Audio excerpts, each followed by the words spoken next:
베드로전서는 교회가 세상에서 핍박을 받고 있었을 때 고난을 겪고 있는 성도들에게 위로하고 또 격려하기 위해서 쓰여진 편지입니다.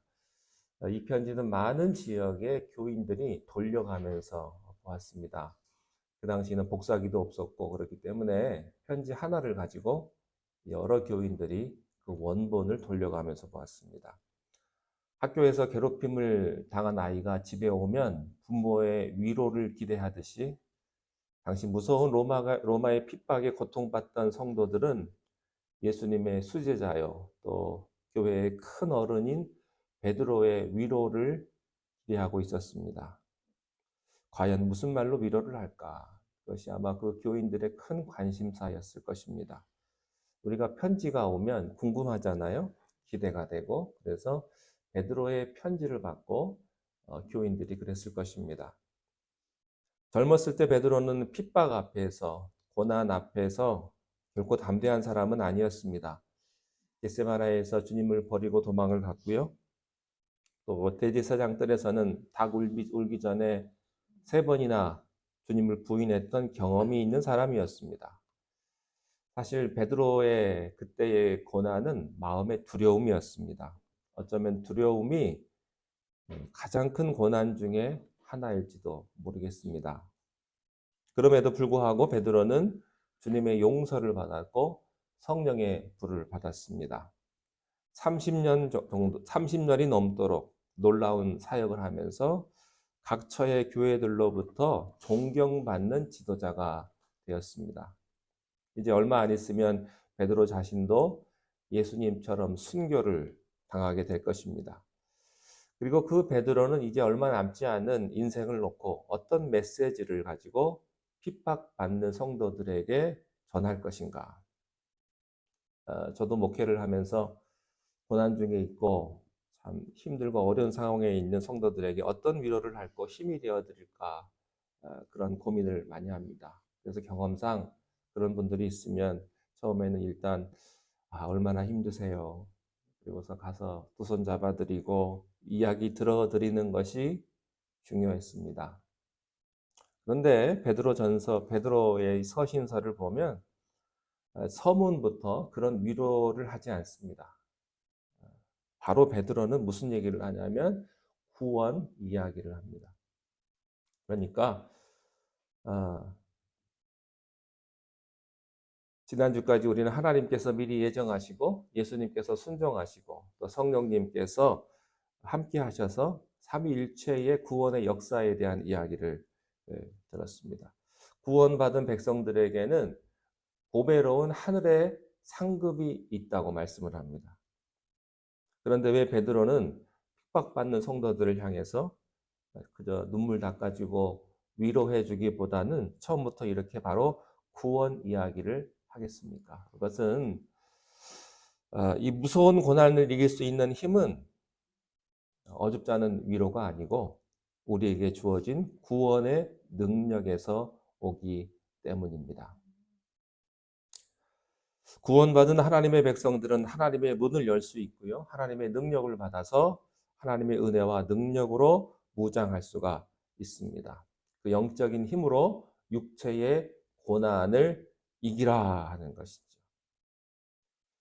우리는 지난주 말씀 11절에서 베드로는 그리스도의 영이 받으실 고난과 후에 받게 될 영광에 대한 이야기를 했습니다. 베드로는 주님이 받으신 고난과 또한 영광의 두 측면에 대한 이야기를 했습니다. 구원에는 십자가의 측면이 있고 부활의 측면이 있습니다. 하나는 죽음이고 하나는 생명입니다. 하나는 고난이고 하나는 영광입니다. 근데 중요한 것은 죽음을 통해서만 부활로 들어갈 수 있다는 뜻입니다. 우리에게 십자가만 있고 부활이 없다면 그 신앙에 기쁨이 없습니다. 생명이 없죠. 반대로 십자가를 무시한 부활은 뿌리 없는 나무와 같아서 오래 있을 수가 없습니다. 존재할 수가 없는 것이죠. 베드로는 주님께서 십자가를 통해서 부활하셨음을 영광 받으셨음을 강조하고 있습니다. 그러므로 우리가 구원받고 하나님의 자녀가 된 뒤에 예수님 닮은 삶을 살기를 원한다면 우리 또한 십자가의 고난을 통해서 영광 받는 것을 각오해야만 하는 것입니다. 그러므로 우리에게 있는 고난은 어찌 보면 당연한 것인지도 모르겠습니다. 우리가 주님으로 인해서 고난당하는 것은 그렇기 때문에 주님이 우리를 버리시는 것이 아니라 오히려 우리가 진짜 그리스도의 제자라고 하는 증거라는 것입니다. 그러므로 이 고난은 장차 다가올 영광을 암시하는 것이죠. 그래서 베드로가요, 이 메시지를 성도들에게 계속해서 주지시키고 있는 것입니다. 자, 오늘 13절부터는 베드로의 어조가 굉장히 강해집니다. 13절을 한번 읽겠습니다. 시작. 그러므로 너희 마음에 허리를 동이고 근신하여 예수 그리스도께서 나타나실 때에 온전히 바랄지어다. 사실 핍박을 견뎌내고 있는 것만으로도 장한 일이죠. 그것만 해도 고마운 일입니다. 그런데 여기서 베드로는 핍박을, 고난을 견뎌내는 정도가 아니라 우리가 핍박을 통해서 추구해야 될 뭔가가 있다고 이렇게 강조를 합니다. 그것은 뭐냐면 바로 거룩한 삶을 사는 것이다. 이렇게 말씀을 합니다. 고난의 시간, 참 어려움의 고통의 시간이 길어지면요, 다들 드는 생각이 이런 생각이 듭니다. 이렇게까지 힘든데 꼭 살아야 되나? 그런 생각이 들 때가 있습니다. 차라리 천국에 빨리 가는 게 낫지 않나? 내가 이렇게 살아서 무슨 의미가 있나? 극단적인 생각까지 하게 됩니다. 그런데 그것은 이루어지지 않는 현실이죠. 여러분, 때로는요, 주님을 위해 사는 것이 죽는 것보다 더 힘들 때가 있습니다. 내가 이 고통을 견뎌내는 것이 차라리 죽는 것보다 더 쉬울 때가 있어요. 그래도요, 그것이 하나님의 뜻이라고 한다면 우리는 해야 합니다.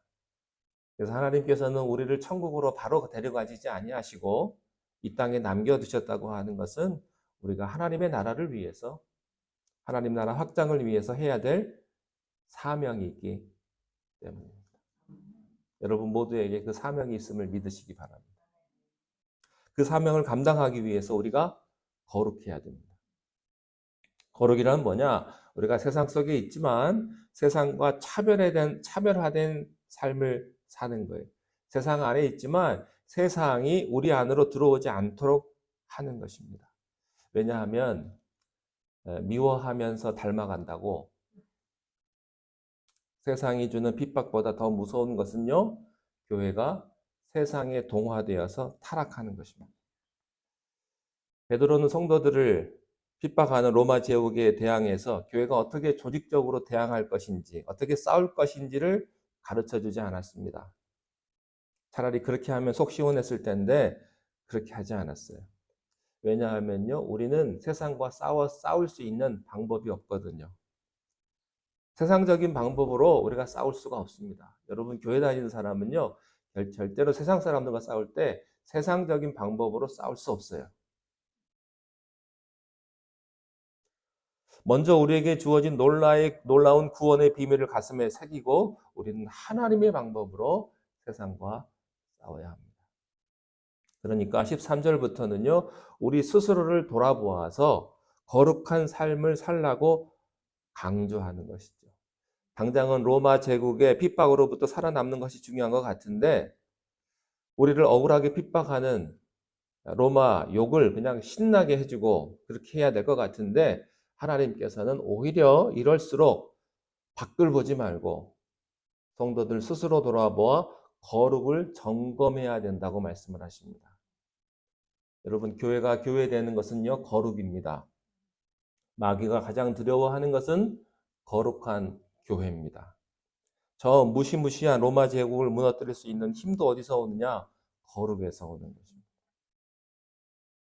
자, 그렇다면 어떻게 우리가 탄광을 지나면서 먼지가 묻지 않게 지나갈 수 있느냐 하는 거예요.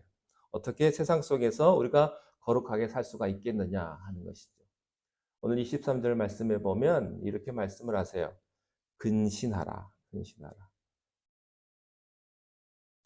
여러분, 거룩은요, 어떤 눈에 보이는 것을 가지고 우리가 판단해서는 안 됩니다. 단순히 교회에 나와서 예배를 드리고 찬양을 잘 부르고 어떤 사람은 종교적인 언어를 잘 한다고 해서 그 사람이 거룩하다고 쉽게 단정 지을 수가 없어요. 자기 자신이 어떤 다른 마음을 먹고 마음에도 없는 행동을 순간적으로, 일시적으로 할 수 있거든요.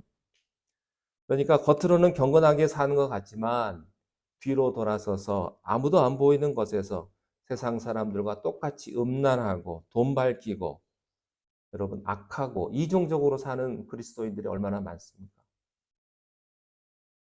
그래서 베드로는요, 거룩에 대해서 말하면서 눈앞에 보이는 거룩이 아니라 마음의 거룩을 강조하는 것입니다. 변화받은 마음에서 변화받은 삶이 나오는 것입니다. 마음은 사람에게는 안 보이고요, 하나님에게만 보이죠. 여러분 마음을 제가 어떻게 알겠습니까? 여러분이 제 마음을 어떻게 알겠습니까? 하나님만이 아시겠죠. 그리고 그 마음이 겉으로 드러난 삶의 뿌리가 되는 거예요. 여기서 너희 마음의 허리를 동이라 이런 말은요. 영어 성경에 보니까 마음을 마인드라고 그랬습니다. 마인드. 생각이에요, 생각. 정확히 번역하면 생각을 그냥 방치하지 말아라 그런 말씀이에요. 깨어 있으라. 최고의 경계 태세를 유지해라. 왜냐하면 마귀는 어디로 침입해 오냐면 우리의 생각 속으로 침입해 오기 때문이에요. 사람이 생각을 낳고 생각을 자꾸 세상적인 걸 묵상을 하면요. 이게 결론이 어디로 튈지 아무도 모르는 거예요. 사람들의 삶이 더러운 것은요. 생각이 더럽기 때문입니다. 마귀는 세상의 온갖 쓰레기들을 독소들을 우리 생각 속으로 집어넣으려고 애를 쓰는 거예요. 그래서 우리는 기도하면서 깨어 있어서 이 더러운 마귀의 생각들이 우리의 생각 속으로 침투하지 못하도록 막아내야 하는 것입니다. 무엇보다도 그렇게 되기 위해서는요, 우리가 예수님에 대한 생각을 하려고 몸부림쳐야 되는 거예요. 히브리서 3장 1절 말씀에 보면 그러므로 함께 하늘의 부르심을 받은 거룩한 형제들아 우리가 믿는 도리의 사도이시며 대제사장이신 예수를 깊이 생각하라 이런 말씀이 있거든요. 깊이 생각하라. Fix your thought on Jesus. 그러니까 생각을 예수님에게 고정시켜 버려라. 딴 생각하지 말고 예수님만 생각해라. 그런 뜻입니다. 자나깨나 생각이 예수님에게 붙들려 있는 사람은요, 마귀가 쏟아붓는 그런 독소로부터 자신의 생각을 지킬 수가 있는 것입니다. 우리가 악한 세상에서 우리의 생각을 거룩하게 지키기 위해서는요, 우리는 무엇보다도 항상 기도해야 합니다. 쉬지 않고 기도하는 습관이 몸에 딱 붙은 사람은요, 자기의 영성 관리를 할 수가 있어요. 기도하는 사람은 항상 영이 깨어 있기 때문에 마귀에게 무너질 위험이 굉장히 적습니다. 무너지지 않는다는 얘기는 아니에요. 굉장히 적어요. 항상 기도하는 사람의 영은요, 하나님에게 검증받기 때문에 그런 거예요.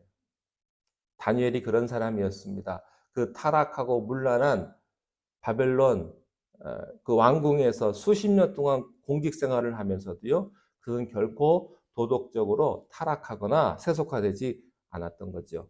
하루에 3번을 그 바쁜 공직 생활 속에서도 집중적으로 기도할 정도로 그는 생각이 하나님에게 붙들려 있었던 사람이었기 때문인 것입니다. 그야말로 마음의 허리를 동이는 근심하는 사람이었습니다.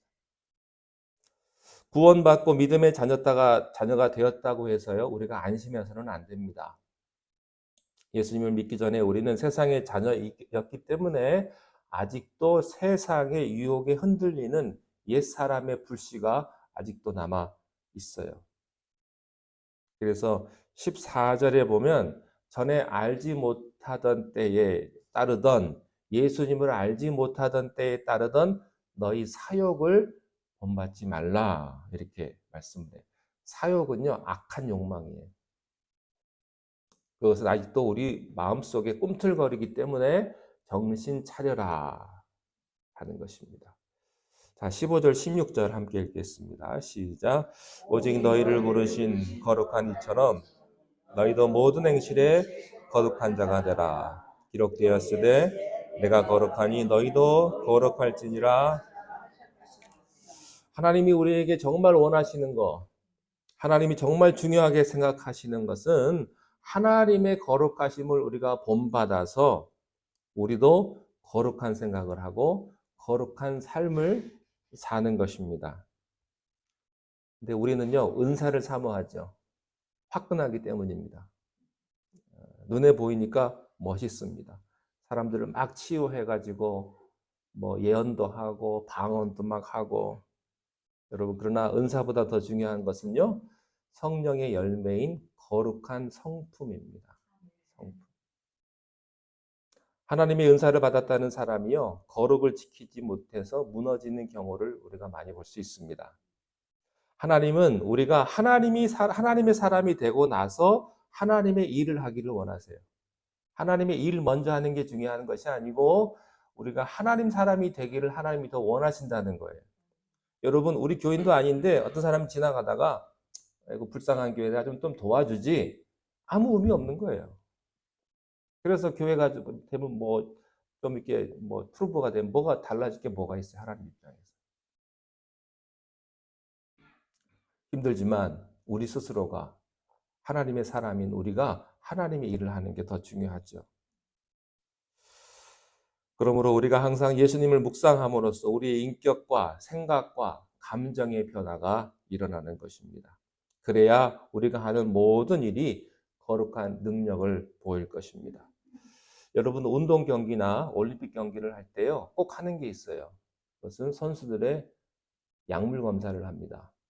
왜 할까요? 이 사람이 자격이 있나 없나를 테스트하기 위해서 하는 거예요.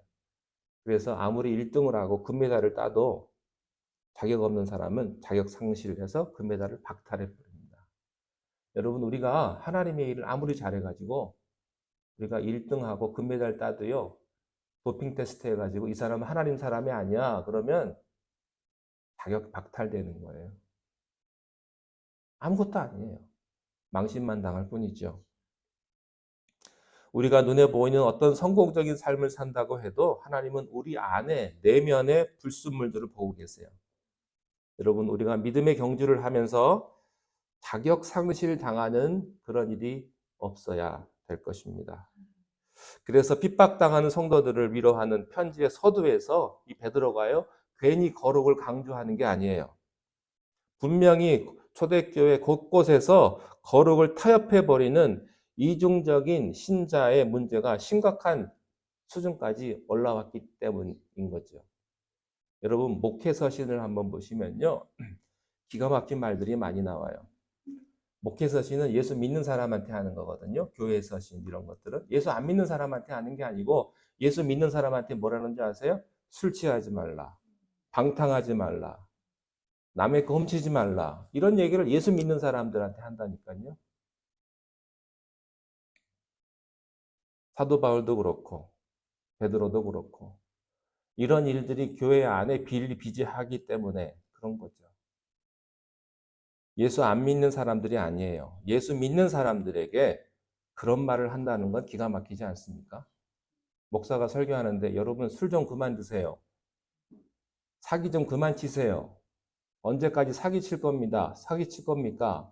이런 설교를 하는 거예요. 예수 믿는 사람들, 집사님, 권사님들한테.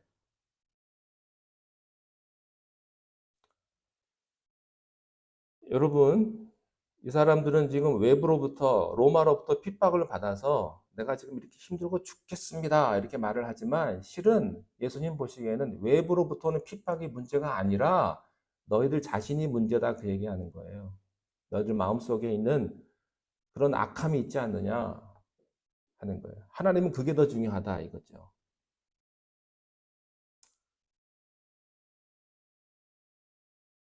하나님께서는 로마의 핍박보다 더 심각한 문제는 거룩한 하나님을 믿는다고 하면서도 실제 사는 것은 세상 사람들과 별 다른 점 없이 더럽게 사는 너희들의 이중성이 문제다라고 하시는 거예요. 저는 이 말씀을 보면서 그런 게 좀 있어요. 우리가 좀 생각하는 문제가요, 별거 아닌 문제가 하나님 보시기에는 굉장히 심각한 문제가 될 수 있어요. 그것은 사람들이 보지 못하는 마음이에요, 마음. 그래서 이 핍박은 너희를 연단하고 너희를 정결하게 하는 것이다. 정신 똑바로 차려라 하는 거예요. 그 핍박은 너희들이 안으로 썩었기 때문에 주는 핍박일 수 있다는 거예요. 여러분, 우리는 세상을 향해서 억울하다고 하기 전에 우리 자신을 돌아보아야 합니다. 다른 사람을 비판하고 손가락질하기 전에 먼저 스스로를 돌아보고 회개해야 합니다. 그래서 하나님의 용서하심을 우리가 체험해야 돼요. 그래서 우리의 마음과 생각이 깨끗해져야 합니다. 교회에서 제일 중요한 거, 거룩을 회복하는 것입니다. 우리가 큰일 하는 것보다, 선교하고 전도하는 것보다 거룩에 신경 써야 하고요. 다른 사람의 칭찬보다 하나님의 인정에 더 신경 써야 하는 것입니다. 멋진 사람이 되기 전에 진실한 사람이 되려고 노력해야 돼요. 저는 그렇게 생각합니다. 설교 잘하는 목사라는 타이틀보다 겸손하고 교인들을 사랑하는 목회자라는 타이틀이 훨씬 더 훌륭하다고 생각합니다. 재직도 마찬가지입니다. 교회에서 일 잘하고 봉사 많이 하는 권사 집사보다 진실하고 교인들을 품어주고 마음이 따뜻한 재직이 되는 게 훨씬 더 훌륭한 거예요.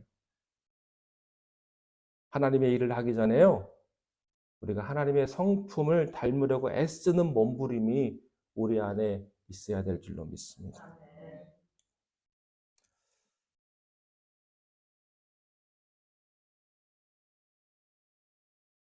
여러분, 거룩한 생각을 하는 사람은요, 세상이 더 나아질 거라는 소망을 하는 사람이 아니에요. 오히려 영원한 나라를 위한 소망을 가지고 절망하지 않고 살아가는 사람입니다. 세상에는 세 가지 종류의 사람이 있다고 합니다. 첫 번째 사람은 과거지향적인 사람입니다. 늘 부모 탓하고 남 탓하고 과거에 나에게 상처 준 사람 탓하고 그 미움의 사슬에 매여 가지고 사는 것입니다. 두 번째는 현재 도취형입니다. 이 사람은 하루살이처럼 오늘 번 거 오늘 써버리는 순간의 쾌락을 위해서 자기 몸을 마음대로 굴리고 사는 사람이에요. 세 번째 사람은요, 믿음의 사람이에요. 미래지향적인 사람입니다. 장차 하나님이 주실 꿈과 소망에 대한 기대를 갖고 살기 때문에 사람들의 칭찬에 신경 쓰지 않고 오늘의 고난 속에서도 절망하지 않는 사람입니다. 그는 마치 농부와 같습니다. 농부는요, 밑으로 내려가는 것은 반드시 위로 올라온다는 사실을 믿고 땀 흘리는 사람이에요. 우리가 지금은 눈에 보이지 않고 내가 하는 일이 헛수고 같지만 그래도 내가 심는 것은 반드시 올라올 거다라는 것을 위해서 땀 흘리고 애쓰는 사람이 믿음의 사람이라는 거예요. 어떤 힘든 상황 속에서도 우리는 하나님의 나라에 대한 거룩한 소망을 품고 살아가는 사람입니다. 이 거룩한 소망이 믿음을 가진 자가 누리는 특권입니다. 여러분, 우리가 굉장히 캄캄하고 또 어두운 세상에 살아가지만 이 어둠 가운데서도 절대 절망하지 마시고 하늘의 소망을 품고 살아가시는 여러분 다 되시기를 주님의 이름으로 축원합니다. 아멘. 기도하겠습니다. 하나님 아버지, 오늘도 주님 앞에 왔습니다. 말할 수 없는 심정으로 기도의 제목을 가지고 주님 앞에 와서 주님 앞에 기도하오니 우리의 기도를 들으시고 하나님 참된 소망을 우리에게 허락하여 주시옵소서. 예수님의 이름으로 기도하옵나이다. 아멘.